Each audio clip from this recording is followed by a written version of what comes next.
नमस्कार, मी पोलीस निरीक्षक बालाजी कुकडे, बार्शी शहर पोलीस ठाणे. बार्शी शहरातील व परिसरातील सर्व नागरिकांना आवाहन करतो की सध्या कृत्रिम बुद्धिमत्ता AI याच्यामुळे व्हॉइस क्लोनिंग सारखा प्रकार होत आहे.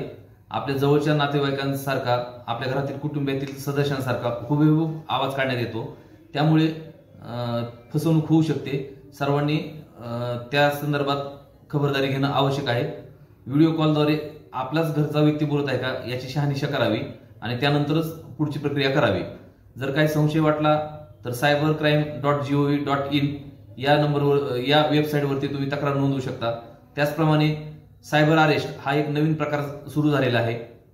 पोलीस वर्दीमध्ये व्हिडिओ कॉल येतो किंवा कृत्रिम न्यायालय त्याच्यातून व्हिडिओ कॉल येतो आणि तुम्ही असा गुन्हा केलेला आहे, तुम्हाला एवढा दंड भरावा लागेल असं सांगून फसवणूक केली जाते. असा काही प्रकार आढळून आल्यास त्वरित पोलीस ठाण्याशी संपर्क करावा. आम्ही त्यांना योग्य ती मदत करू. धन्यवाद.